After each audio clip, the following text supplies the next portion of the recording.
Gujarat high court દ્વારા A4 paper અને font અંગે બહાર પાડવામાં આવેલા પરિપત્રને લઈને રાજ્યભરના વકીલોમાં નારાજગી જોવા મળી રહી છે। આ મુદ્દે ડભોઈ બાર એસોસિએશને પણ વિરોધ નોંધાવ્યો છે। ડભોઈ બાર એસોસિએશને વડોદરા બાર એસોસિએશનને સમર્થન આપતો સર્વાનુમતે ઠરાવ પસાર કર્યો હતો। ત્યારબાદ ડભોઈ કોર્ટ પરિસરમાં મોટી સંખ્યામાં વકીલો એકત્રિત થયા હતા અને પરિપત્ર તાત્કાલિક રદ કરવાની માંગ સાથે સૂત્રોચ્ચાર કર્યા હતા।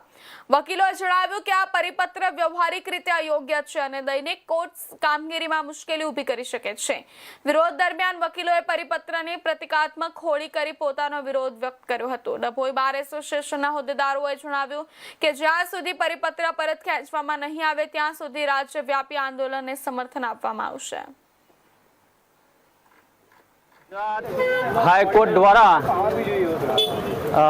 A4 साइज में पर्टिक्युलर पेपर टाइप कराईने रजू करवा माटेनुं जे परिपत्र बहार पाडेलुं छे ए परिपत्रना कारणे बहोळा बार एसोसिएशन द्वारा आ परिपत्रनो विरोध करीने हड़ताल पाड़ेली है अचोक्कस मुदतनी। तेने समर्थन आपवा माटे गईकाले डभोई बार द्वारा पण बहोळानी जेम अचोक्कस मुदतनी हड़ताल पाड़વાનું नक्की करेल है, जेमां मुख्यत्वे आ परिपत्र रद्द करवा माटेनो हेतु एवुं छे के भाई रोजबरोज रोजिंदी जे अरजीओ कोर्टमां जरूर पड़े रजू करवी पड़ती होय छे ते पण कम्पलसरी एमां टाइप करीने ज रजू करवानो आग्रह राखवामां आवे छे, जेना कारणे घणी बधी मुश्केलीओनो सामनो करवो पड़े छे। एटले आ परिपत्र जोता जो हुकमवाळो परिपत्र छे ए कोईपण संजोगोमां रद्द थवो जोईए एवी लागणीने मांगणी साथे आ परिपत्र ज्यां सुधी रद्द ना थाय ત્યાં સુધી બહોળા બારની સાથે ડભોઈ બાર પણ અચોક્કસ મુદતની હડતાલ સાથે જોડાયેલ